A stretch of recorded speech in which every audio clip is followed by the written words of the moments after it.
Mark, welcome to the Calm Mom podcast. So grateful to have you with us today. Thanks for making the time to be here. Oh, Michelle, thank you for letting me be here. I appreciate the opportunity. Yeah, this is gonna be great. So I'll let you share about this creation of yours that's helping so many people, and a little bit about your background. But you and I share, I think, probably very similar passions in seeing people who are struggling, experiencing seasons of anxiety or depression or overwhelm or burnout, and really being able to offer them tools and activities that help that really make a difference that they can do without spending a ton of money and having to need all of these things. So I'm so excited to share what it is that you're creating and working on with our audience. I know they're going to find value in it. And I know there's a story behind it, right? This is not what you've been doing forever. So tell us a little bit about your journey. I would love to hear even about your family and then how Take 2 Minutes and this whole thing kind of came to be. Yeah, the background focuses on one of my two children, the older of the two. He was struggling a bit in high school with just happiness, mental unrest. He seemed a little bit sad often, and so I started texting him positive messages every day. Just let him know he was loved, give him hopefully a boost in his morale every day around lunchtime or noonish. And being I'm a developer by nature from years back, a technologist will say, I realized that quite often around the ideal time to send him a text message, which is around lunchtime or noon, I was usually heads down working or busy in meetings, whatever it may be. And so I wrote a little program that allowed me to, in the morning hours when I had most of my positive thoughts and motivational thoughts in my head, to take those thoughts and put them into a document. And then around noon, one would be pulled out of the document and sent to him. So I kind of automated that, even though they're still coming from me, they're in an automated fashion.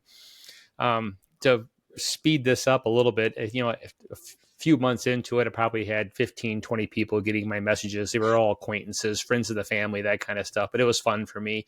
One day in a local store, I was talking to the person behind the counter because they were getting the messages also. And a complete stranger in line behind me speaks up and goes, "Oh my gosh, I'm getting your messages too." To me, it was shocking. I was like, I don't even know this person. And I even confirmed, like, "Are you sure?" She goes, "Yeah, I signed up for it."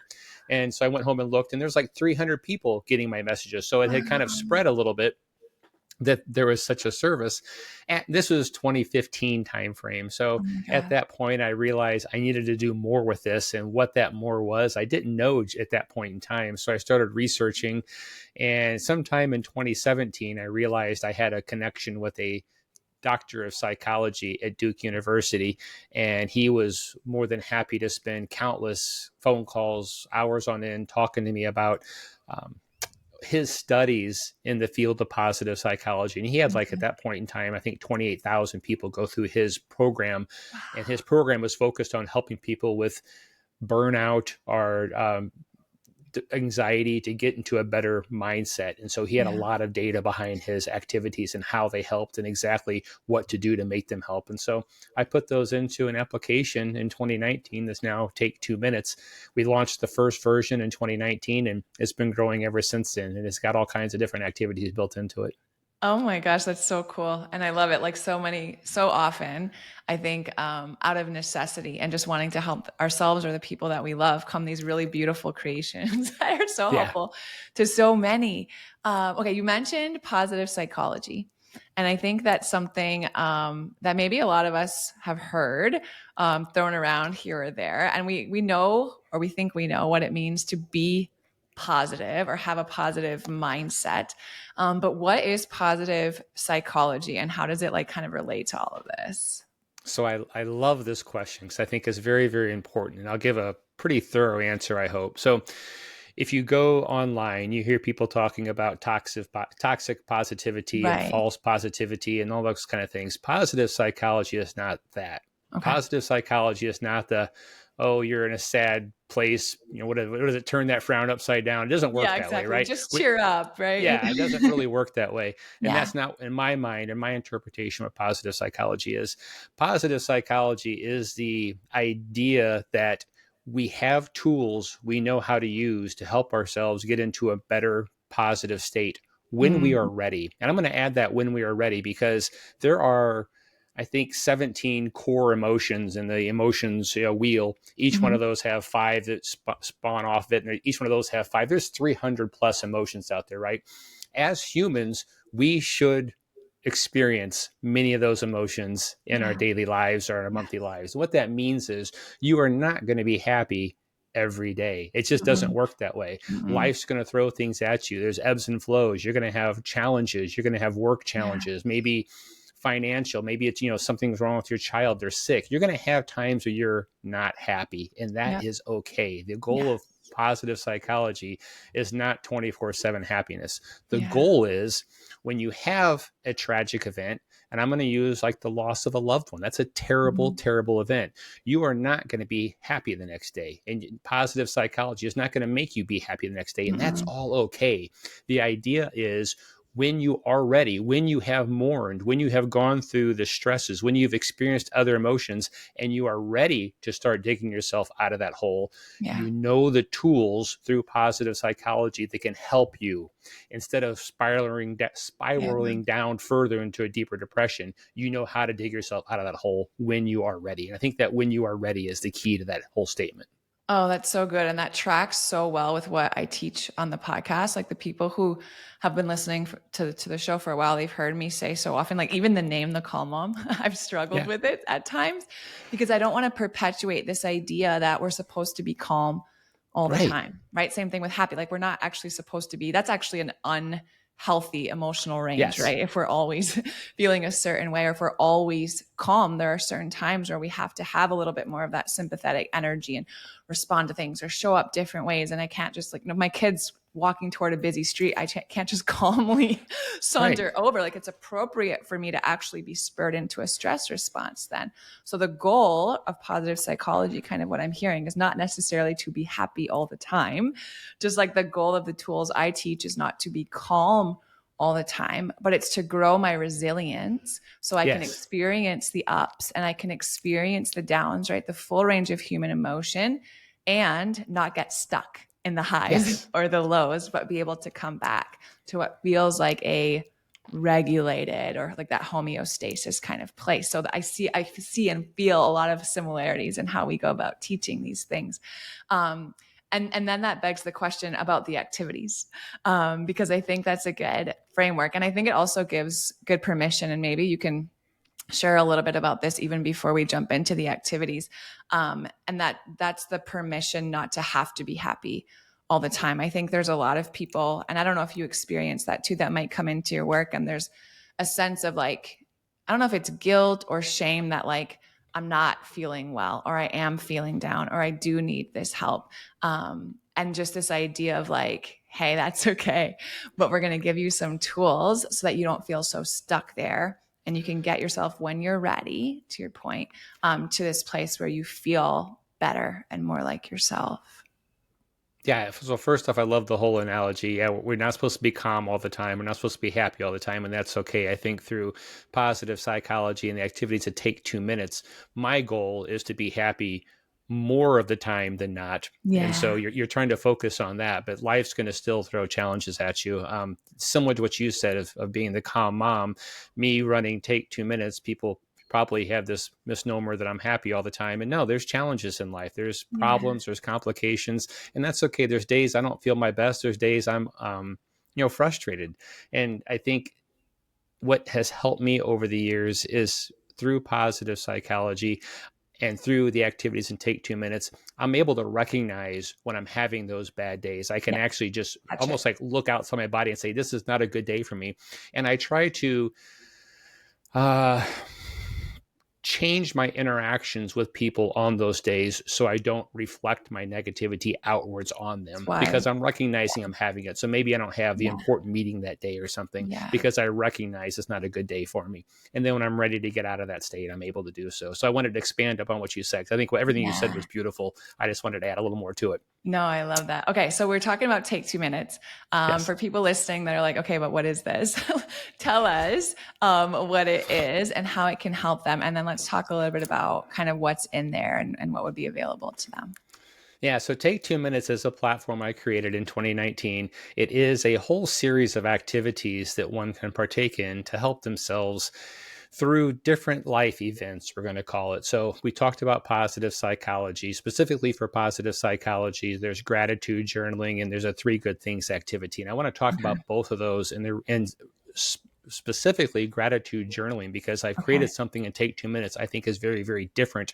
And I want to talk about that. But real Okay. quickly to go on, there's also activities that help people with anxiety. So Mhm. it's a grounding exercise, and that grounding exercise is really good. And we should talk about that also and how it works. Yep. In addition to grounding exercise, there's meditations that are really focused on anxiety and helping calm you down. A lot of those involve some sort of breathing exercise or visualization exercise in those specific meditations. But there's a whole subset of meditations to help with anxiety.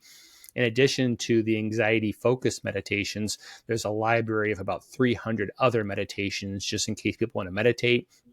There is dream journaling built into it. There's breathing exercises built into it. There is a happiness jar built into it. And there's just basically a bunch of different activities to help with different areas of your life, depending if you want to partake in those activities. So to circle back, you want to start with the grounding and anxiety or start with the gratitude? Let's start with gratitude because I think Okay. that's something that a lot of people know they should do, or they do it and they don't necessarily Yeah. feel any different. And I have a feeling you're going to teach us a more effective way, and I want to hear it. Yeah, so I love the topic of gratitude. I absolutely love it. And I love it because I've done a lot of research around it through Take 2 Minutes. I've engaged a lot of complete strangers to go through a series of tests in Take 2 Minutes to find out what helps them. So what I learned after a couple years is you can ask people to gratitude journal. And if you have someone who's really struggling, who's in a bad spot, negative spot, depression, whatever it may be, and you ask them to write a gratitude statement, they can't. And Yeah. if for a lot of us, that makes no sense. Well, why can't you? Well, that their mind They is can't just see not it. in that place, right? So Yeah. you can give them a pen and paper. You can go to a therapist can say, I want you to start gratitude journaling. And Yep. I've seen it. People will sit there and they'll look at the paper or look at their phone and go, I don't know, I can't think of anything. Yep. So for that, I wrote what's called a gratitude challenge. And a gratitude challenge is also built into Take 2 Minutes. What I love about this gratitude challenge is instead of giving you a blank piece of paper and asking you to write a Mhm. gratitude statement, it gives you a prompt of something for which you should be grateful and asks you to write a statement about why you are grateful for that. So Why? Mhm.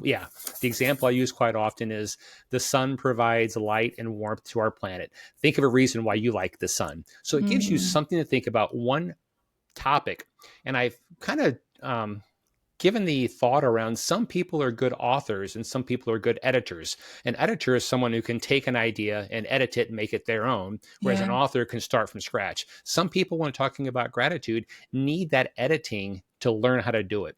Mm. So what I have learned through my studies is if you have someone who cannot write gratitude statements, but you give them the gratitude challenge and they do the gratitude challenge for about 14 days, about 2 weeks is the key. At that 2 week point, they are recognizing gratitude on their own. They've created a habit. They've created those new neural pathways in their head to Yep. recognize gratitude. And I've had Mhm. more people come back to me at like the 2 week, the 14 to 16 day span and say, my gosh, I did the gratitude challenge. Now when I leave my house, I just see things around me I'm grateful for. It's like amazing how it just happens now Yeah. because they've created those new neural pathways in their head Yeah. to recognize happiness. Barbara Fredrickson is a psychologist who once said that the negativity screams at us, whereas positivity just whispers. And Mm. that's not quite the exact quote, but it was something around that, meaning that Yeah. positivity is sometimes harder to see, right? Or Yeah. the positive things around us. It's really easy to see the negatives. It's really easy to get focused on, oh my gosh, this might happen. Oh my gosh, that might happen. Yeah. But it takes some effort to find the positives through gratitude journaling or the gratitude challenge. It helps your brain, it primes your brain to recognize gratitude, which makes it easier for you to do it on your own thereafter. Oh my gosh, I love that so much. And I haven't really heard that distinction even between being an author and editor. And that resonates with me because I think I'm definitely an editor. Even with this podcast and stuff, like I'm like, I'll be like, Chat GPT, give me like 500 ideas.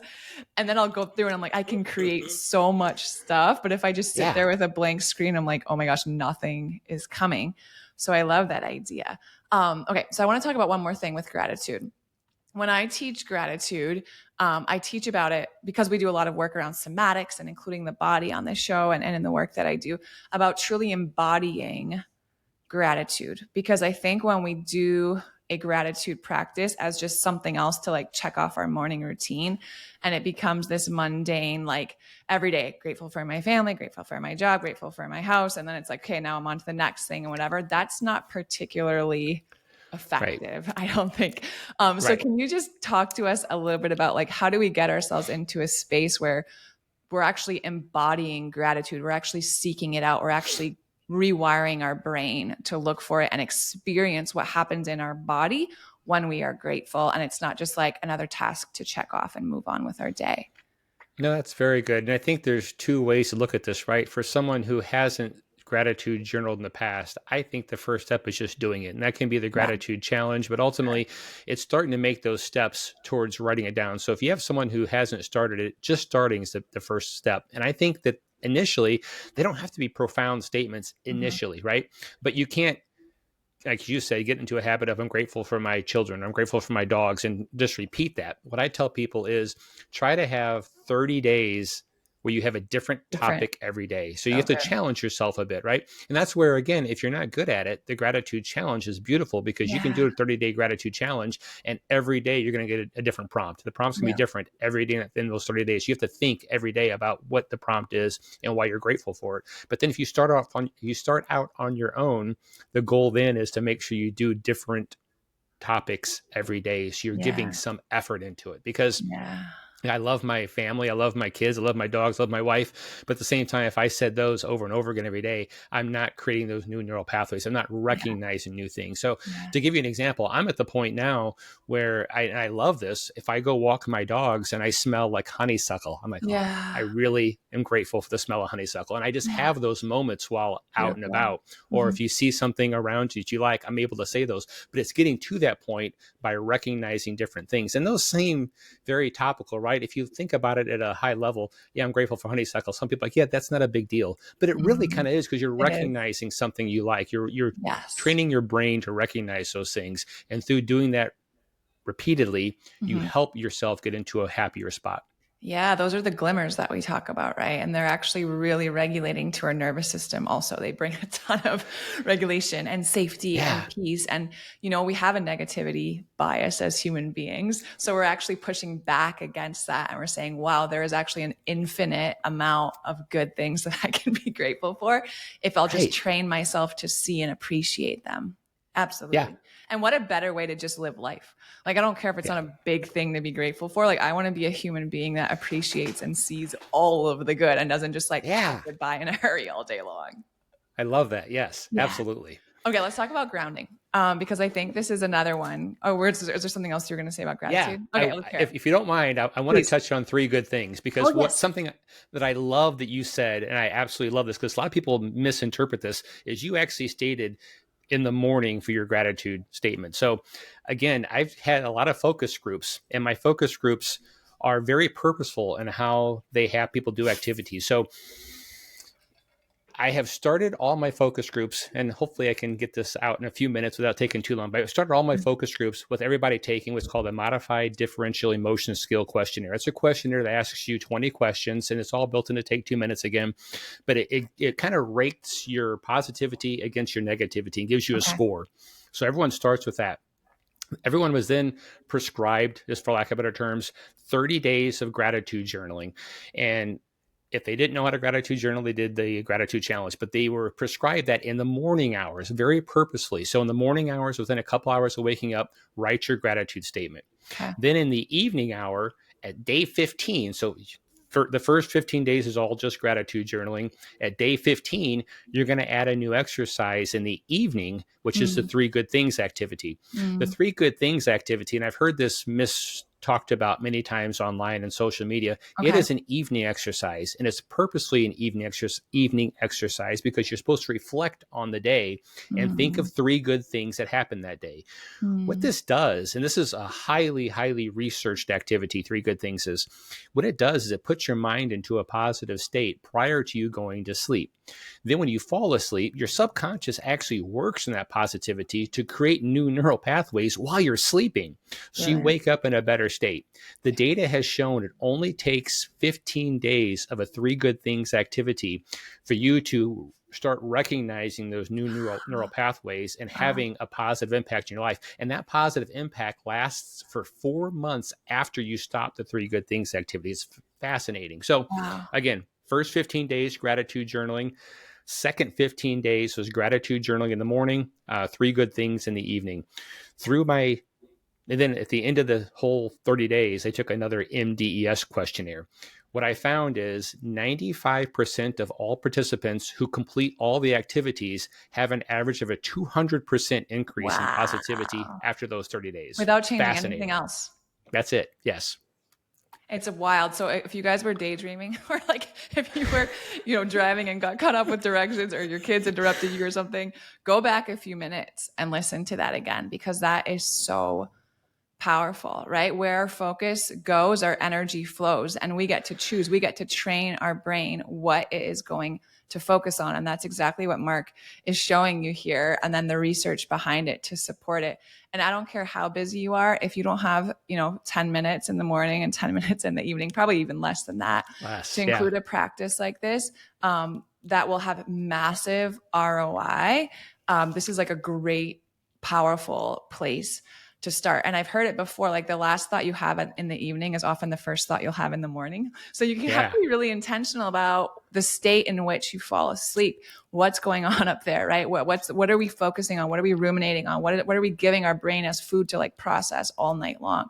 And I love this practice of doing this in the evening and being like, hey, even if today felt like it just like went like in a place that I wasn't planning to go today, there are still 3 good things that happen today, and we can focus on that as we wind it down and gear up to start again tomorrow. So I love this practice. I think this is amazing. I love your statement on it. Very good. Thank you. Okay. Shall we go into grounding a little bit Yes. now? Okay, good. I feel Yes. like that's another one where I talk about it a lot too, and people probably hear about it and they think it's just like, I don't know, maybe take your shoes off and like go stand in the grass. But there's so much to orienting ourselves and then literally grounding and what happens in our physiology. So I want to hear about it, and I want to hear about how Take 2 Minutes kind of encourages us to ground. Yeah, so grounding, the idea of a grounding exercise is to bring yourself back into the present moment. And I think a lot of people probably know that, but anxiety is the concern of the future. Your fear, you're concerned about something that may or may not happen. And a lot of people, if you're having anxiety, sometimes it's not even in your conscious mind what's That's causing right. that anxiety. It could be in your subconscious mind. You don't actually recognize what it Yeah. is you're worrying about. But your brain is worried about something causing that anxiety. Yes. So the grounding exercise that is built into Take 2 Minutes, and Take 2 Minutes is a system that utilizes text messaging for communication as well as the application. So you can text or open the app either way. When I say text, what I like about it is you can be out and about, you can be at a restaurant, you can be anywhere, and you can be having that moment of anxiety, and you can just open your text messages and text back to my service, ground me, and it's going to send you a Ah, link to the exercise instantly. how cool. And everything works that way. So if you have a moment of gratitude, you can Yeah. write a gratitude statement via text message. It's going to put it into your journal so you have access to it in the future. So everything is So cool. enabled via text message, which is kind of cool, I think. Yeah. So the grounding exercise I use though is the 4-3-2-1 exercise, and the idea behind it is you start off with 4 things you see, Mhm. and this one I like to start with, and I think is very important because it can be an easy one and people overlook some of the more difficult ones. And I want to talk about Yes. that. So the visualization, I see a clock, I see my lights, I see the picture of you, I see a door, right? That Mhm. you can find those things really easy and it seems superficial. Yeah. The next one though, then asks about 3 things you physically feel right now.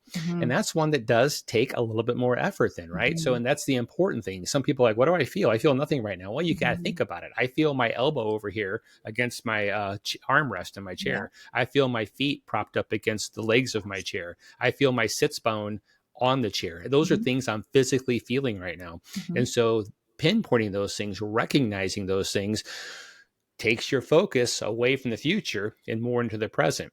The Yes. next one then is even more challenging. Name two things you can hear right now. So Mhm. you could be in a quiet office in your house. You could be outside and maybe you think, I don't really hear anything, but that's where you got to Mhm. really pay attention and focus. Maybe you hear some birds chirping. Maybe you hear the Mhm. wind blowing. Maybe you hear a dog barking out in the distance.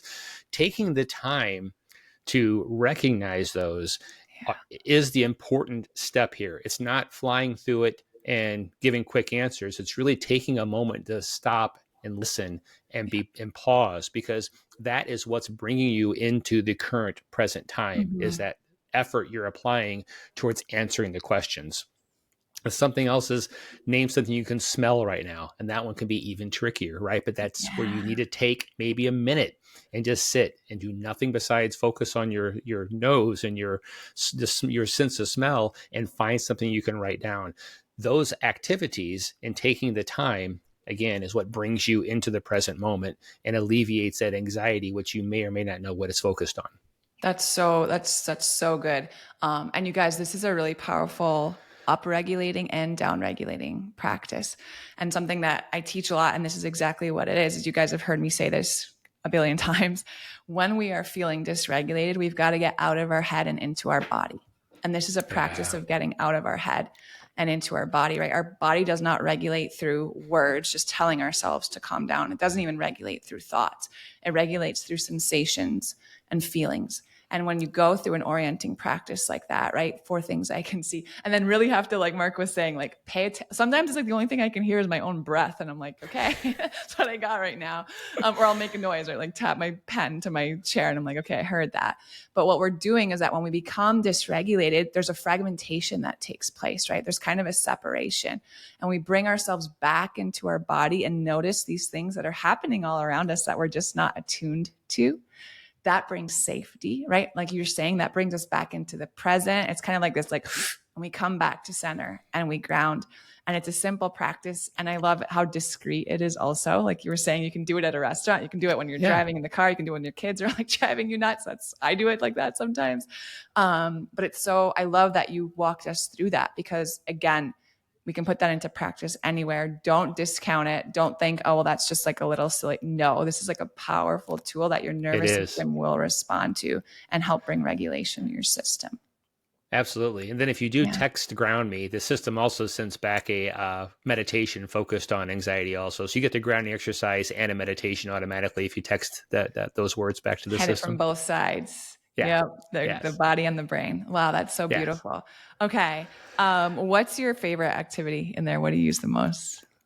That's a good question. I really, of all things, I enjoy the dream journaling, which really doesn't necessarily help with positivity. I find dreaming fascinating. I'm a dreamer. Not everyone is. I talk to people about No, are dreams you all the talking time. like literally dreaming while you're sleeping? Or are you talking Yeah. about like Yes. daydreaming Yeah. and No. ideating and okay. No, while sleeping. My Okay. my my dreams while sleeping. I think some people have actually told me I might be a little bit narcoleptic because I dream like all the time, right? So Wow. I can start to fall asleep, and I think I start dreaming it immediately, which is unusual by what I've been Mm. told. And I'm not an expert in dreams, but what I find is I like the dream journaling because I like when I wake up to try to focus on what did I dream about and write down some notes about it because I find that fascinating. Now, I'm answering dream journaling also because I, at this point in time, have a solid, I guess, 8 years practicing positive psychology, right? So the Yeah. gratitude journaling is something I think I just do naturally now. I recognize gratitude. I try to meditate, 2 to 3 times a week, and it doesn't necessarily have to be 10 minutes for me. It can be a 5 minute meditation, but I do all those things instinctually now. If you would have asked me the same question back in 2019, I may have told you I like the meditations a lot because Uh, I spent a lot of time on guided meditations, and I found a lot of interest in the different types of meditations, the different voices, different mm, professions, the people who are doing the voices. I'll tell you, we have someone in Take 2 Minutes. Her name is Marissa. I absolutely love her meditations. I think her meditations are magical. I think her voice is very this lovely and loving, yeah. and she produced all of her meditations for us, so they're only available on Take 2 Minutes. But when I say she produced them, she put the music behind it. She put, she wrote them from scratch. And I think she just did an amazing job. So Beautiful. back in 2019, my answer would have been meditation to you. Sometime in 2022, 2023, I would have switched it back to gratituding because I wrote the gratitude challenge and I saw the powerful impact there. But Yeah. right now in 2024, I'd probably answer dream journaling because I just find my dreams fascinating. Oh, cool. It's all good, right? Yeah. So Yeah. depending on what's kind of season, what seems to be resonating, but it's also useful. Okay, so Calm Mom podcast. Most of the women listening have children or want to have children, or even the dads listening. There's a lot of men who listen also. I would imagine that a lot of these tools we can teach our children or model for our children, or they can participate with us. And I know that there are parts of Take 2 Minutes that are built with our children in mind. So, can you share a little bit about how we can invite them on this journey? Because I would imagine that they can certainly reap the same benefits that we can. Well, thank you for that question. First off, I think Take 2 Minutes does have some tools that were built specifically for that. So we have a lot of offers in Take 2 Minutes, and right now, and I don't know when our podcast is going to be live, but whenever it is live, someone can reach out to me, and I'm always happy to help. So what I'm Okay. getting at is right now, if someone signs up, they are being offered a free account for a family member, so you can get a 2-for-1 right now. So let's say this podcast hypothetically goes live in 2 months, and that offer isn't all over the site. Reach out to me. I will give Okay. you the offer again because I think for parents, this is important. A parent can get an account and Take 2 Minutes. With their account, they can have a free account for a child, and it is a free account. So if you have multiple children, we can talk about that as well. But you can get one free account. With that free account, you can, in Take 2 Minutes, create what's called a group, and you invite your child to the group. What that allows them to Mm, do is you give your child a code, which is given to you by the Take 2 Minute system. You give your child that code or help them sign up. And basically, what that does is it gives them an account for free through your account. okay. Now, what happens now is since you've created a group and your child's in that group, you can assign your child activities or you can talk to your children about ways they can get into a better mental state. And it allows you, the system allows you as the parent or the group administrator to see if the group members are partaking in this activity. So you can look at their account. And I'll give you an example. My youngest child, who's now 16, for a while I was having him meditate a little bit. He's someone Mm, who's very, game focused, always playing games, video games, that kind of stuff. And every so often I just wanted him to calm down a little bit. yeah. So I was having him practice meditations, just listen to the meditation. And it wasn't anything highly regulated, I would say. I would just say, here's, get a meditation, take two Yeah. minutes, sit down, do nothing besides listen to it, follow along, and there's a 10-minute break for you. I love it. Well, I was able to log in to the account and see when he did it, at what time of day he was doing, and make sure he was doing it. If he didn't do it for a couple of days, I could go back to him and go, listen, you've been meditated in a couple of days. If you don't mind, take a few minutes out. It's going to be really good for you. And I kind of encouraged him to do that. Well, Yeah. the activities all work that way. If you want your child to gratitude journal, you can log in and see if they're gratitude journaling. You can see how often they're doing it and how long the entries are. You cannot see the entries. As a parent, the entries are still private to the children. If the children deem to talk to you about their entry, you can take that approach. But ultimately, it's important for the children to know that their entries are still private. It's like a old time Yeah. diary. What they Yeah. enter is their private data. But through the group's functionality, you have the ability to see if they're actually partaking in the activities. And then also, you have the ability to send them a message through the system. So when you're logged into your account, you can take a group member, and the groups work infinitely size. So we're talking about Cool. a one-to-one type group right now, but I have a lot of therapists who use the group functionality for their clients. And it allows the parent, the therapist, the counselor, whatever, to send a message saying, hey, don't take that few minutes out. So you don't have to even be around them to have a conversation. You I can love converse that. with them through the system about doing activities. Back to where it all started. Yeah. And Yes. reaching out to your kids. I love that. Man, this has been so good. I love so many things about it. I love that there are the meditation side, but also so many like really body based practices with the breath work and the orienting and things like that. That's my love language. And then I love also just how practical and approachable this is. It's, if you're already feeling dysregulated or overwhelmed, the last thing you need is a list of like 472 different, options to take. It's like, no, these are some good. And then like anything else, right? You start them and you're like, whoa, this makes a really big difference. This works for me. This handful of meditations really helps to bring me to a different place. And then you can go back to those over and over. So it's so useful. So thank you, first of all, just for leaning in and creating this for all of us. I'm excited to try it. I'm going to try it with my family. But tell everyone where they can access it. And we'll make sure to include all of those links in the show notes for you guys. So the website is take2minutes.org. So take the number 2minutes.org. It is a nonprofit. The goal is not to make money off it. The goal is to sustain the nonprofit entity. We don't have any full-time employees, so money's not being, I don't want to say wasted, but used on just supporting a staff. The money is really going towards building it out more and sustaining the infrastructure that's in place. An activity we didn't mention, which I'll just touch on quickly, I think I always forget about it, is we have a whole bunch of sleep audio also to help people fall asleep. There's been, we use 8 different proven sleep methodologies. I think 4 or 5 are more focused on visualizations and 4 or 5 are focused on breathing exercise. If you can put a background audio to it and it plays for 45 minutes to help you fall asleep, that's another activity that's really great. But take2minutes.org is the website. It asks you for your phone number to sign up. The reason it asks for a phone number instead of an email address is because we are a text-based communication channel. So it's asking you for your phone number so that it can text you reminders. And like a good example of the reminders are if you make a gratitude statement one day out of nowhere, the next day it's going to say, hey, yesterday around this time you made a gratitude statement. Can you make another one today? So it's going to try to prompt you or gently nudge you to partake in some of Keep those you activities. accountable. Yeah. So good. Yeah. Awesome. Well, thanks so much for being with us. Thanks for sharing this. I can sense your enthusiasm for it. So I'm so grateful that you're putting this out into the world. Thanks for being with us today. Thank you for having me. I appreciate the conversation. It was very, very good.